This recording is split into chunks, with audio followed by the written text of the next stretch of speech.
vamos a iniciar orando. Señor, te damos gracias por tu palabra, te damos gracias porque tú eres bueno con nosotros, te damos gracias porque tú eres lleno de misericordia, Señor. Sabemos que día a día, Señor, cada mañana podemos confiar de que tú renuevas esa misericordia para con nosotros, podemos vivirla, experimentarla, Señor, tomarla, Señor, en nuestra vida. Te pedimos por esta tarde, por esta palabra que compartiremos, Señor, que seas tú con tu Espíritu Santo, Señor, hablando a cada uno de nosotros, Señor, en nuestro espíritu, que en nuestro corazón, Señor, se arda con tu fuego, Señor. Te damos gracias porque tú eres bueno con nosotros, te damos gracias porque podemos estar acá reunidos en tu nombre, te damos gracias porque tú eres nuestro Señor, porque tú eres el todo de nuestra vida. Padre, te agradecemos en el nombre del Señor Jesucristo. Amén. Dice, voy a leer varios pasajes y vamos a ir entrando en lo que el Señor nos quiere decir en este día. Dice, Isaías 9:7, lo dilatado de su imperio y la paz no tendrán límite sobre el trono de David y sobre su reino, disponiéndolo y conformándolo en juicio y en justicia desde ahora y para siempre. El celo de Jehová de los ejércitos hará esto. Daniel 2:44, y en los días de estos reyes, el Dios del cielo levantará un reino que no será jamás destruido, ni será el reino dejado a otro pueblo. Desmenuzará y consumirá a todos estos reinos, pero él permanecerá para siempre. Daniel 7:13, miraba yo en la visión de la noche, y he aquí con las nubes del cielo venía uno como hijo de hombre, que vino hasta el anciano de días, y le hicieron acercarse delante de él. Y le fue dado todo dominio, gloria y reino, para que todos los pueblos, naciones y lenguas le sirvieran. Su dominio es dominio eterno, que nunca pasará, y su reino uno que no será destruido. Lucas 1:32, este será grande y será llamado Hijo del Altísimo, y el Señor Dios le dará el trono de David su padre. Y reinará sobre la casa de Jacob para siempre, y su reino no tendrá fin. 2 Pedro 1:11, porque de esta manera os será otorgada amplia y generosa entrada en el reino eterno de nuestro Señor y Salvador Jesucristo. Apocalipsis 11:15, el séptimo ángel tocó la trompeta, y hubo grandes voces en el cielo que decían, los reinos del mundo han venido a ser de nuestro Señor y de su Cristo, y Él reinará por los siglos de los siglos. ¿A qué nos lleva esto? Hay un reino eterno, hay un reino que nosotros esperamos que venga. Y sobre este reino va a haber, obviamente, un rey, un Señor. Y eso es lo que vamos a tocar hoy. Vamos a hablar sobre el señorío de Cristo y vamos a ver tres aspectos de lo que este señorío que tiene Cristo trae no solo a nuestras vidas, sino como familia, como iglesia, y cómo esto debe ser reflejado en el mundo, en el tiempo en el que nosotros vivimos. Amén. El título es El señorío de Cristo, obediencia, redención y vida transformada. Vamos a leer la palabra en la carta a los Filipenses, capítulo 2, versículos 5 al 11. Dice la palabra del Señor: haya pues en vosotros ese sentir que hubo también en Cristo Jesús, el cual, siendo en forma de Dios, no estimó el ser igual a Dios como cosa a que aferrarse, sino que se despojó a sí mismo, tomando forma de siervo, hecho semejante a los hombres, y estando en la condición de hombre, se humilló a sí mismo, haciéndose obediente hasta la muerte y muerte de cruz. Por lo cual Dios también le exaltó hasta lo sumo y le dio un nombre que es sobre todo nombre, para que en el nombre de Jesús se doble toda rodilla de los que están en los cielos y en la tierra y debajo de la tierra, y toda lengua confiese que Jesucristo es el Señor, para la gloria de Dios Padre. Amén.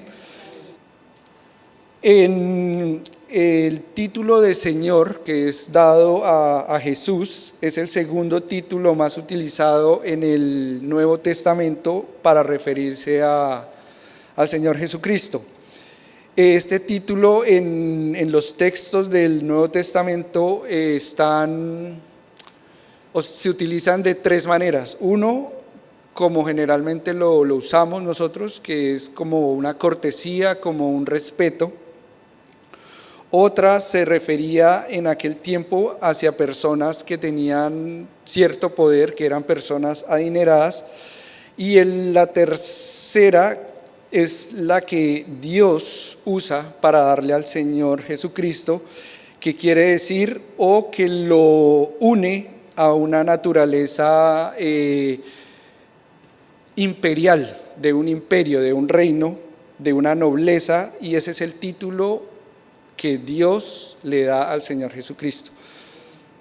Y por eso podemos saber que cuando estamos leyendo todas estas cosas que se refieren a este reino eterno, a este reino que va a permanecer para siempre, está ligado al nombre del Señor Jesús. Amén.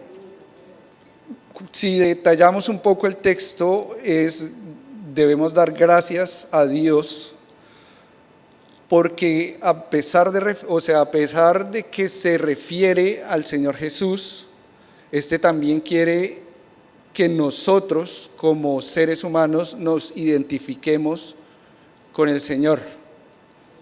Lo que quiere decir que Dios nos conoce y sabe nuestra naturaleza, y de esta manera nos enseña o nos muestra en el Señor Jesucristo el ejemplo que nosotros debemos seguir. Por eso nos dice: haya pues en vosotros ese sentir que también hubo en Cristo Jesús. Dice: no estimó ser igual a Dios como cosa a que aferrarse, sino que se despojó a sí mismo y fue hecho, o tomó forma de siervo y fue semejante a los hombres. Y estando en esa condición, él mismo se humilló y fue obediente hasta la muerte y muerte de cruz. Entonces vemos que todo por lo que pasó el Señor Jesucristo lo hizo para que nosotros podamos entender que no hubo nada que Dios mismo no hubiera experimentado. Cualquier cosa que nosotros vayamos o hayamos experimentado, sufrido en esta vida, Él no es ajeno a esas cosas. Él las conoce absolutamente una por una, desde la más pequeña hasta la más grande. Y gracias a Dios que en su palabra Él nos advierte de que nuestra vida no será una vida o una vida de color de rosa. Él en ningún lugar nos dice que por creer en Él no vamos a tener problemas. No nos dice que vamos a tener todo lo que nosotros desearíamos o queremos tener. Y es maravilloso cuando vemos en el Antiguo Testamento los libros sapiensales, como en los proverbios Él nos muestra cómo sería una vida de acuerdo a su voluntad, ¿verdad? El que hace lo bueno, el que se comporta bien, el que hace determinadas cosas, le va a ir bien en la vida. Nos muestra lo ideal. Pero luego pasamos a Eclesiastés, pero allí se nos muestra otra realidad. Se nos muestra que muchas veces en nuestro diario vivir vemos que al malo le va bien. El que hace la trampa o esto prospera. Y al que hace el bien o el que hace lo justo, el que hace lo recto, no le va tan bien a veces, ¿verdad? Y en el Nuevo Testamento, si vemos esto, ¿qué nos dice el Señor? En Santiago, en los primeros versículos, en el capítulo 1, nos dice: bienaventurado el varón que pasa y supera las pruebas, porque después de que éstas pasen, encontrará o hallará la corona de vida.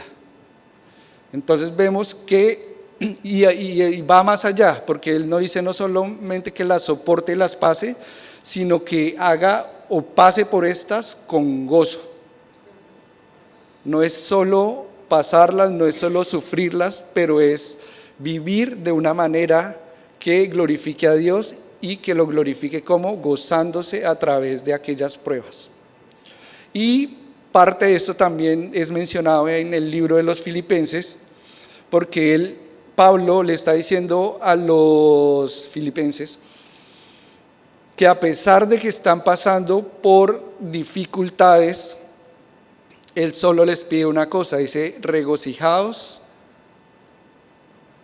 y sigan regocijándose, y si pasa algo más, continúen regocijándose. No hay opción para el cristiano sino regocijarse, aún en los malos tiempos, en los malos momentos, en los sufrimientos y obviamente en los buenos, porque el Señor nos da esos momentos en que nos da un respiro y podemos gozarnos de su abundancia, podemos gozarnos de sus bendiciones, podemos gozarnos de que la paz, su paz, o que todo lo que nosotros desearíamos que saliera bien en la vida, Él nos da tiempos en el que nos deja conocerlo a Él, también en los buenos tiempos. Amén. Entonces, ¿cómo? Vamos a ver primero la obediencia de Cristo. ¿Qué nos muestra allí? ¿Y por qué nos debemos regocijar? Porque fue por voluntad propia que el Señor decidió hacer estas cosas. Se hizo hombre o se hizo semejante a hombre siendo Dios y sufrió todo lo que sufrió por su propia voluntad. Y esa obediencia que tuvo Jesús hacia esta vida acá en la tierra, lo hizo obviamente por voluntad propia, pero esta obediencia fue una obediencia por amor, porque sabía y se sujetó al Padre y sabía que el Padre, por una razón, tenía en su plan divino, en su plan eterno, que estas cosas fueran de esa manera. Amén. Entonces, cuando nos está hablando de que haya pues en vosotros ese sentir que también hubo en Cristo, es que debemos vivir nuestra vida en obediencia al Señor, conociendo que esto o estas cosas no son en vano, sino son cosas que le agradan al Padre, son cosas que nos llevan a nosotros y a los demás a darle la gloria a Dios. Romanos 3, 21, 26 nos dice: pero ahora, aparte de la ley, se ha manifestado la justicia de Dios, testificada por la ley y por los profetas. La justicia de Dios por medio de la fe en Jesucristo, para que todos los que creen en Él, porque no hay diferencia, por cuanto todos pecaron y están destituidos de la gloria de Dios, siendo justificados gratuitamente por su gracia, mediante la redención que es en Cristo Jesús, a quien Dios puso como propiciación por medio de la fe en su sangre, para manifestar su justicia a causa de haber pasado por alto en su paciencia los pecados pasados, con la mira de manifestar en este tiempo su justicia, a fin de que el que sea justo y el que justifica al que es de la fe en Jesús.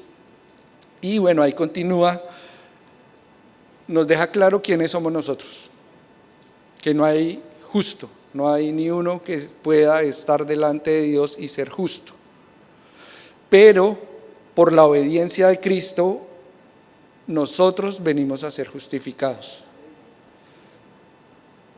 Y al conocer esas verdades, al reconocer nosotros esas verdades, podemos vivir sabemos que en nosotros también puede haber ese sentir que hubo en Cristo Jesús. Porque Él hizo esa obra por amor al Padre por obediencia y porque obviamente nos da una nueva vida para que estas cosas puedan ser una verdad en nosotros. Primera de Pedro 1, 13, 16 nos habla, nos dice quiénes somos nosotros. Después de creer en Jesús dice: ustedes son hijos obedientes, son adoptados, tienen una nueva vida, tienen una nueva naturaleza. Entonces también debemos ser conscientes, por esa obra de Cristo, de que el propósito de Dios en esa salvación dada a través de Cristo es que nosotros podamos llegar a ser esos hijos obedientes, que pueden rendirse a Él, que pueden estar bajo ese señorío de Cristo, no solo por nuestra propia voluntad, porque sabemos que nuestra voluntad es la voluntad de Dios, sino porque por amor Él hizo esa obra, por amor Él se sacrificó para que nosotros pudiéramos tener esa nueva naturaleza. Somos nuevos.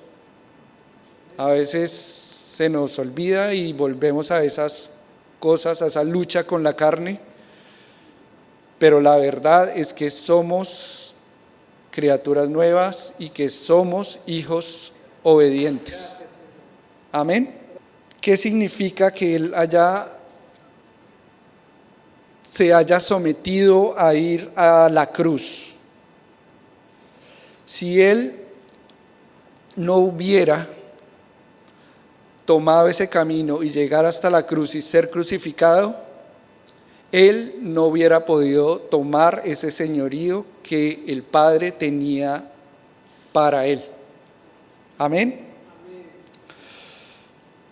Entonces esa cruz, Él tomó esa cruz porque había un propósito. Y lo vemos ahí en el verso 9, Él dice: por lo cual. Entonces el someterse a esa cruz no era solo morir, no era sufrir, sino que había algo más allá de eso. Dice: por lo cual también le exaltó hasta lo sumo y le dio un nombre que es sobre todo nombre, para que en el nombre de Jesús se doble toda rodilla de los que están en los cielos, en la tierra y debajo de la tierra, y toda lengua confiese que Jesucristo es el Señor, para gloria de Dios Padre. Entonces, ¿qué vemos allí? Vemos un propósito de Jesucristo a ir esa cruz. Si Él no hubiera ido a esa cruz, Él no hubiera podido tomar ese señorío y llegar a ser el Señor sobre todas las cosas. Y allí es interesante ver que a través de estas cosas podemos ver cuál es la economía de Dios en nuestras vidas, cuál es la economía que se vive en ese reino. Entonces recordemos que Él se despojó hasta lo sumo, o se despojó de todo, hasta de su propia vida, pero fue exaltado hasta lo máximo. Entonces, ¿a qué nos llama? El Señor dice que el pobre puede decir que es rico. Entonces vemos que todo en este reino funciona de la manera contraria a lo que nosotros o el mundo nos dice que las cosas funcionan o son. El más adinerado es el que tiene el más poder, el que acumula más, etcétera, etcétera. Pero acá en este reino, el pobre es rico, el débil es fuerte. Pablo mismo nos lo dice en su carta a los Corintios cuando él habla de ese aguijón que tenía en su carne. Y él oraba para que fuera quitado. Él obviamente ese dolor incomodaba, era molesto ese dolor. Oró para que fuera quitado, pero el Señor le dijo: gózate en eso, nuevamente, gózate, porque mi poder se manifiesta en tu debilidad. Entonces, hermanos, muchas veces nosotros deseamos cosas Primero, que no glorifican a Dios. Segundo, que no muestran o que no nos permite vivir esa vida de obediencia al Señor. Y andamos derrotados, tristes, caídos, cuando el Señor nos está llamando a una cosa diferente. Cuando te sientas triste, cuando te sientas caído, aplastado por las cosas de la vida, allí es donde el Señor más se manifiesta. Allí es donde el Señor más poderoso es. Allí es donde el Espíritu Santo nos levanta, nos edifica, nos enseña y nos deja ver la grandeza de Dios y los planes de Él para nuestras vidas. Y nos deja ver más claro el propósito por el cual ha hecho todas las cosas que ha hecho, y simplemente es para llevarnos de aquel hoyo en el que estábamos nosotros cavando y hundiéndonos más, para sacarnos y llevarnos a ese reino celestial junto a Él. Amén. Entonces, ¿cómo se aplica esto en nuestra vida? ¿Cómo podemos ver? Entonces, realmente el Señor en su palabra nos está dando es sabiduría. Esto es un asunto de sabiduría, ¿verdad? Nos está enseñando cómo vivir esta vida. Nos ayuda a vivir dentro de ciertos límites, porque es imposible vivir una vida agradable a Dios que sea sin límites. Inclusive el que no crea, el no creyente, necesita límites para vivir. Por eso están las leyes. Bueno, el Señor nos dio la ley, pero hay leyes que necesitamos seguir, porque de otro modo es imposible vivir dentro de una sociedad. Y este es otro punto que es clave, porque el Señor no nos llama a vivir como entidades únicas o solas, sino que nos está llamando a vivir dentro de un cuerpo. Él está edificando un reino, Él está edificando una iglesia, y si ese reino, si esa iglesia no tiene límites, no sería posible crecer.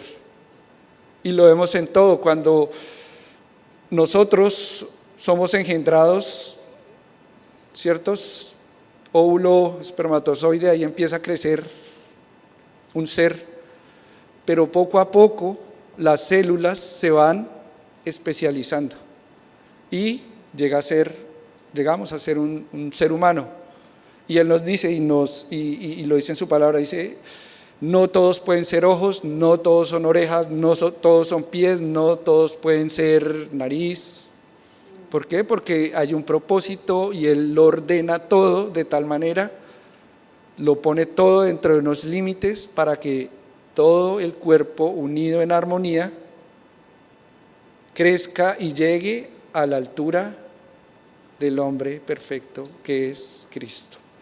Entonces nos da unos límites, y cuando nosotros vivimos bajo esos límites estamos reconociendo esa soberanía de Dios, ese señorío de Cristo. Estamos siendo obedientes a la voluntad de Dios y conocemos a Dios, porque Él nos está mostrando quién es Él.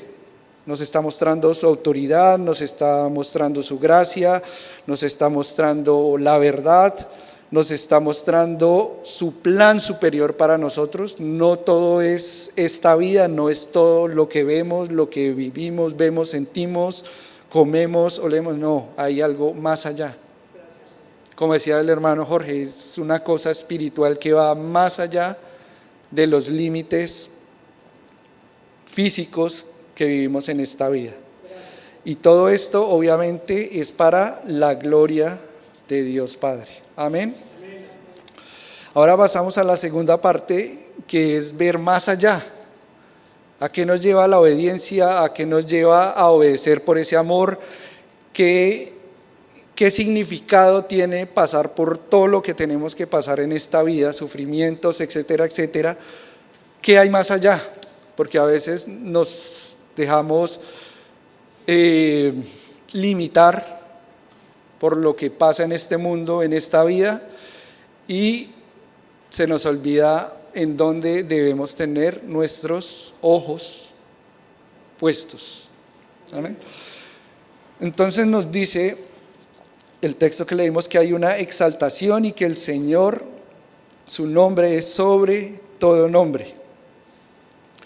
Si nos acordamos en el tiempo en el que Él vivía, cuando Él empezó a hacer todos estos milagros, sanar, el poder con que paraba el viento, cuando entró triunfal a Jerusalén, la gente lo único que pensaba era, este es el rey. Y ellos vivían con la certeza de que el rey prometido, el Salvador prometido, era alguien que los iba a liberar de todos estos opresores, que en aquel tiempo era el Imperio Romano.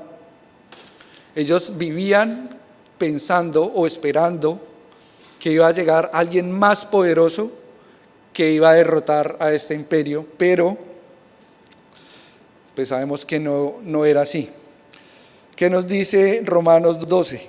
No os conforméis a este siglo, sino transformaos por medio de la renovación de vuestro entendimiento para que comprobéis cuál es la buena voluntad de Dios agradable y perfecta. Hebreos 12, puestos los ojos en Jesús, en el autor y consumador de la fe, el cual por el gozo puesto delante de él sufrió la cruz, menospreciando el oprobio, y se sentó a la diestra del trono. Entonces allí está claro lo que el Señor estaba o tenía en mente cuando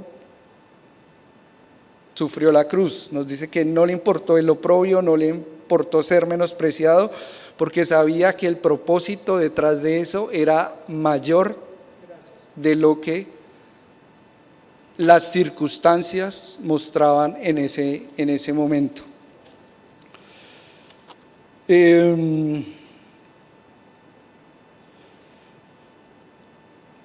¿Qué nos enseña esto? Que debemos confiar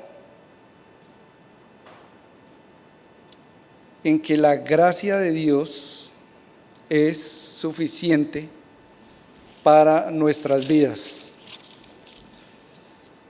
Él ganó todo en la cruz. Él hizo toda la obra y esa es nuestra mayor confianza. Que no somos nosotros, sino es el Señor, el que ganó todo por nosotros. Y es lo que debemos creer, es lo que debemos vivir. En el Salmo 84, me gusta el Salmo 84 porque nos ayuda a visualizar esto de puestos los ojos en Jesús. Dice: cuán amables son tus moradas, oh Jehová de los ejércitos. Anhela mi alma y aún ardientemente desea los atrios de Jehová. Mi corazón y mi carne cantan al Dios vivo. Aún el gorrión halla casa y la golondrina nido para sí, donde ponga sus polluelos. Cerca de tus altares, oh Jehová de los ejércitos, Rey mío y Dios mío, bienaventurados los que habitan en tu casa. Perpetuamente te alabarán. Bienaventurado el hombre que tiene en ti sus fuerzas, en cuyo corazón están tus caminos. Atravesando el valle de lágrimas, lo cambian en fuente, cuando la lluvia llena los estanques. Irán de poder en poder, verán a Dios en Sión. Jehová, Dios de los ejércitos, oye mi oración, escucha, oh Dios de Jacob. Mira, oh Dios, escudo nuestro, y pon los ojos en el rostro de tu ungido, porque mejor es un día en tus atrios que 1000 fuera de ellos. Escogería antes estar a la puerta de la casa de mi Dios que habitar en las moradas de maldad. Porque sol y escudo es Jehová Dios, gracia y gloria dará Jehová. No quitará el bien a los que andan en integridad. Jehová de los ejércitos, dichoso el hombre que confía en ti. Entonces nuestros ojos deben estar allí, donde está el Señor. Bendito sea este lugar, la nueva Jerusalén que podemos leer allá al final de la palabra en Apocalipsis. lugar donde no habrá llanto, dolor, sufrimiento, sino que será un lugar eterno de paz, de gracia, de misericordia, y que nos dice acá que será un lugar de perpetua alabanza. Gracias, Señor. Bendito sea el Señor.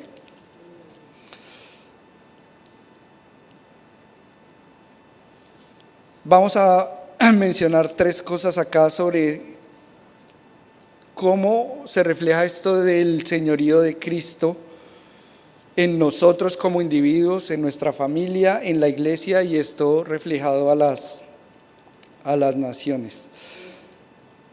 Jesús ya tiene la potestad sobre todo. Ya Él tiene todo, esperamos a que Él vuelva y ya todo va a ser, la obra va a ser completada. Va avanzando, hacia allá vamos avanzando, pero va a haber un momento en el que el Señor, el reino va a ser completamente establecido y todo va a ser como ha sido prometido. Dios es soberano, Él provee todo, lo organiza, o todo está organizado de tal manera de que sus promesas van a ser cumplidas. Él es sabiduría, Él es poder, Él es fidelidad, Él es misericordia, gracia y amor.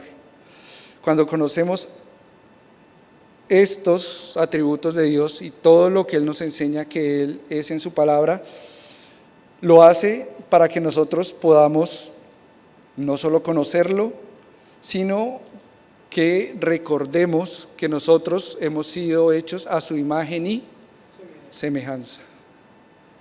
Entonces, vamos avanzando, tenemos que ir madurando. El Señor va ayudándonos en esto para que podamos llegar a ser como Él. Cada uno, ese debe ser el uno de tantos deseos nuestros, el principal, llegar a ser como el Señor.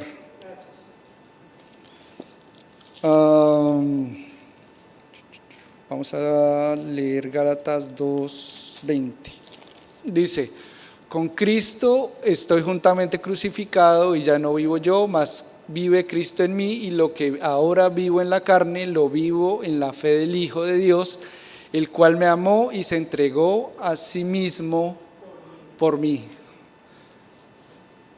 Entonces, como creyentes, estamos llamados o hemos sido transformados para no vivir a nuestra propia justicia o a lo que creamos que es bueno para nosotros, sino vivir de la manera en que Cristo vivió. Hemos sido crucificados, pero también hemos sido resucitados y hemos sido levantados, hemos sido hechos nuevos para poder vivir como Él vivió. ¿Y cómo afecta esto? Esto va creciendo desde nosotros como individuos. El siguiente nivel, por así decirlo, sería nuestra familia. Somos parte de una familia. Entonces, el Señor, cuando ordena nuestras vidas, también pone una orden en nuestras relaciones. Y en Efesios 5 nos vemos cómo el Señor nos muestra cómo, o nos dice cómo es esa relación en familia, ¿verdad? Dice: padres, no exasperéis a vuestros hijos, esposos, amen a sus esposas como el Señor amó a la iglesia. Y cuando vemos esto, las esposas dicen: sométanse a sus esposos. Entonces, cuando vemos este orden, vemos que hay una armonía, una unidad de lo que el Señor quiere.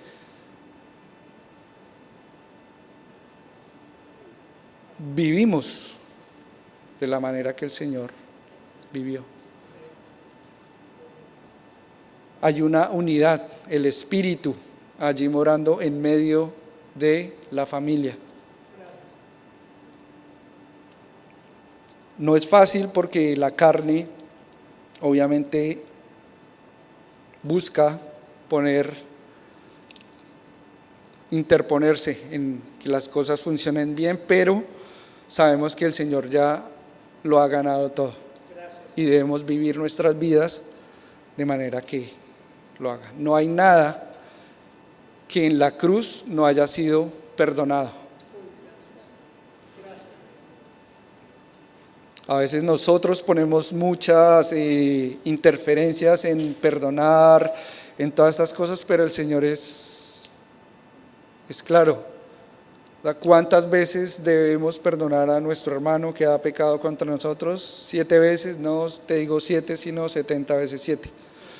Pero si vamos bíblicamente, Él dice que cuando tú perdonas borras la cuenta y empiezas todo nuevamente. O sea que ese número es infinito, no existe. Y si vamos a nuestras propias vidas, vemos que dice: abogado tenéis para con el Padre a Jesucristo el justo, que no solo ha perdonado nuestros pecados pasados, sino que también nuestros pecados presentes y los que habrán de venir. Amén. Entonces Él también nos muestra un orden en nuestras relaciones, nos muestra cómo debe ser esa relación de esposos, de hijos allí en la familia. Y esto se va a reflejar en el cuerpo de Cristo. Amén. Efesios 1:15 al 23 nos dice: por esta causa también yo, habiendo oído de vuestra fe en el Señor Jesús y de vuestro amor para todos los santos, no ceso de dar gracias por vosotros, haciendo memoria de vosotros en mis oraciones, para que el Dios de nuestro Señor Jesucristo, el Padre de gloria, os dé espíritu de sabiduría, de revelación en el conocimiento de Él, alumbrando los ojos de vuestro entendimiento, para que sepáis cuál es la esperanza a que Él os ha llamado, y cuáles las riquezas de la gloria de su herencia en los santos, y la cual la supereminente grandeza de su poder para con nosotros los que creemos, según la operación del poder de su fuerza, la cual operó en Cristo, resucitándole de los muertos y sentándole a su diestra en los lugares celestiales, sobre todo principado y autoridad y poder y señorío, sobre todo nombre que se nombra, no solo en este siglo, sino también en el venidero. Y sometió todas las cosas bajo sus pies y lo dio por cabeza sobre todas las cosas a la iglesia, la cual es su cuerpo, la plenitud de aquel que todo lo llena en todo. Cuando funcionamos, cuando vivimos nuestra vida de la manera en que el Señor nos ha ordenado, que vivimos nuestras relaciones de la manera en que las debemos vivir, la plenitud de Cristo va a ser reflejada en la iglesia. ¿Verdad? Y podemos seguir todo eso. ¿Que va a haber problemas? Van a haber problemas. ¿Van a haber malentendidos? Van a haber malentendidos. Pero el Señor, ¿qué nos dice en la palabra? Nos da un orden. Si hay alguien que no está andando como debe andar, ve tú con tu hermano y allí en privado le exhortas a que cambie, a que reconozca su pecado y que vuelva al Señor. Si no lo hace, ve con otro hermano y entre los dos lo animan, lo exhortan a volver al camino. Y si no se puede, ya obviamente da otras regulaciones allí el Señor, pero nos ayuda y nos habla de cómo lidiar con todas estas cosas dentro de la iglesia. Santiago, capítulo 4, también dice, creo que es en el capítulo 4, que la oración de los santos, ¿qué hace? Ayudará al perdón de pecados. Entonces, cuando ahí vamos viendo que todo se va poniendo en orden, ahí vamos viendo la razón de por qué debemos orar, de por qué debemos tener esa comunión, de por qué el Señor pone todas las cosas en orden y no nos llama a una vida sin límites.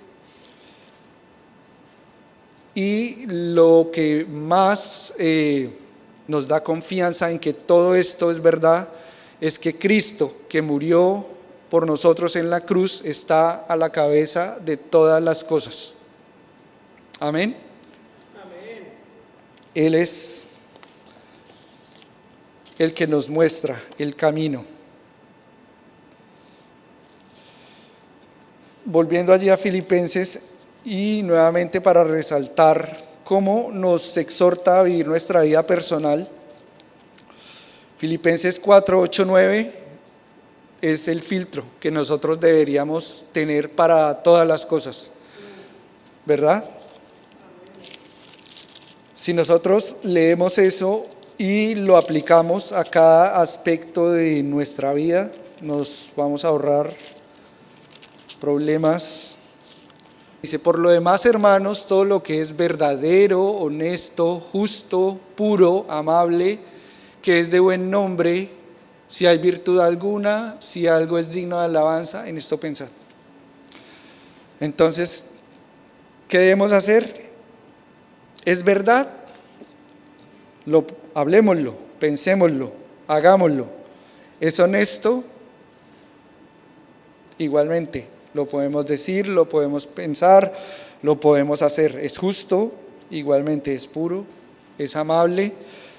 Entonces, si viviéramos con este filtro a diario, no fallaríamos en muchas cosas. Pero a veces lo olvidamos, a veces somos más prontos para la ira. Somos rápidos para la ira, pero tardos para perdonar, para olvidar. Pero esto nos ayuda, y por eso el Señor nos hace pasar en esta vida antes de llegar a ese reino. Porque debemos ser entrenados, y por eso Él en Hebreos nos habla de una carrera. Hay que entrenarnos, hay que saber correr, hay que saber andar para llegar a ese lugar. Y la esperanza nuestra es que lo vamos a conseguir. Gracias, Señor.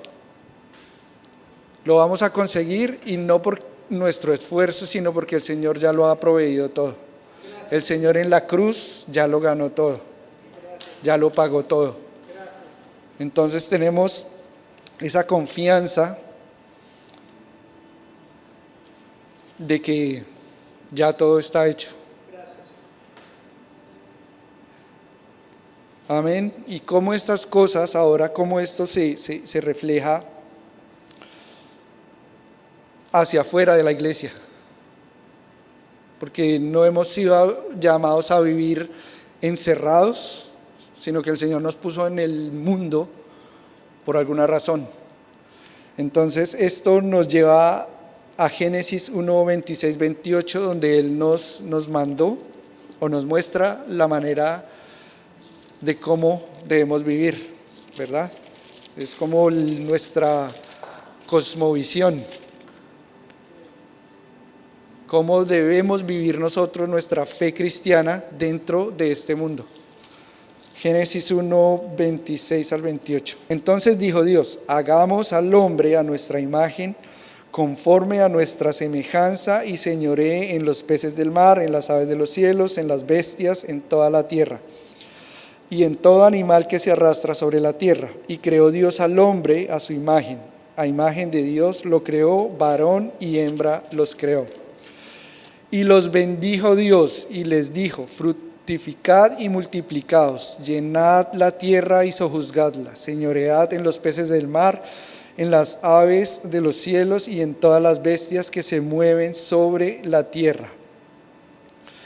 Y dijo Dios: he aquí que os he dado toda planta que da semilla que está sobre la tierra, y todo árbol en que hay fruto y que da semilla os serán para comer.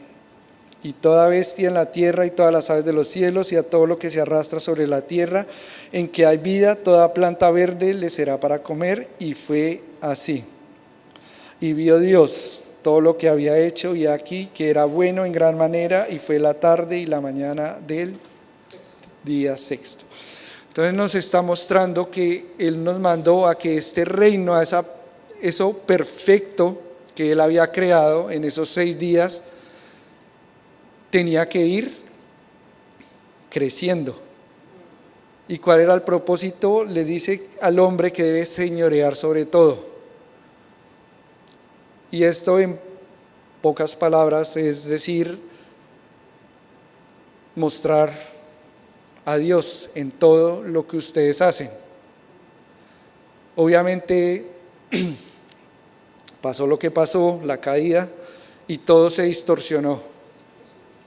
El pecado lo distorsionó todo, pero en Cristo podemos volver a cumplir eso que Dios se había propuesto desde el comienzo, que es mostrar que hay un Dios, que ahí podemos mostrar que hay un Dios todopoderoso que creó todo y que todo puede funcionar de una manera perfecta porque Dios, el Creador, es perfecto. Y esperamos a que el Señor vuelva para que todas estas cosas se cumplan y en ese reino eterno nosotros podamos tener todo ese gozo cumplido. Porque así será. Amén.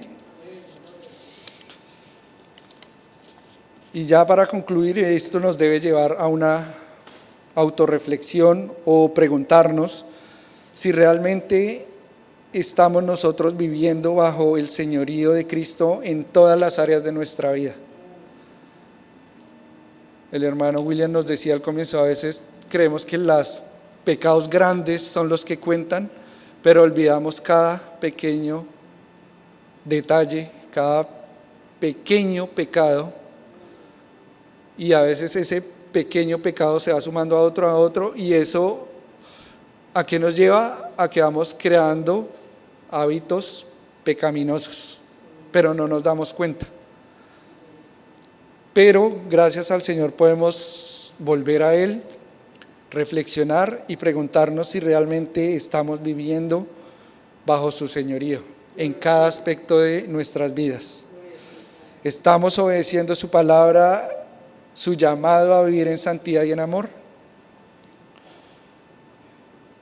Pero esto no nos debe, obviamente esto nos trae tristeza porque nos vemos a nosotros como realmente somos, como esos seres pecaminosos y que fallamos. Pero podemos poner nuestra mirada en la cruz, poner nuestra mirada más allá de la cruz, en ese Cristo resucitado, en ese Señor que está sentado al lado del Padre, y ver que la victoria ya ha sido ganada y podemos vivir una vida en victoria siendo hijos obedientes y conociendo que podemos vivir esa buena voluntad de Dios, agradable y perfecta. Amén. Oremos, hermanos. Señor, te damos gracias por tu palabra, te damos gracias por tu verdad, te damos gracias porque en ti podemos ver ese camino que necesitamos seguir, porque podemos ver en ti la verdad que gobierna nuestras vidas como hijos de Dios, en que podemos vivir una vida victoriosa, que sabemos que podemos caer, que pecamos a diario, pero que tenemos un Rey, un Señor que está intercediendo por nosotros día y noche delante del Padre, y que a través de todas las cosas que vivimos a diario, buenas, malas, podemos volver cada noche, cada mañana a ti, Señor, y saber el futuro que nos espera junto a ti, Señor. Padre, ayúdanos a vivir estas verdades, este señorío tuyo en nuestras vidas, como hijos tuyos de manera individual, en nuestras familias, en nuestra iglesia, en los lugares donde habitamos, Señor, y te rogamos, Señor, que nos des ese sentir, ese querer y ese hacer de compartir estas buenas nuevas que tú has traído para que vayan y lleguen hasta el último lugar de esta tierra como tú nos has mandado. Padre, te agradecemos todo en el santo nombre de Jesús. Amén.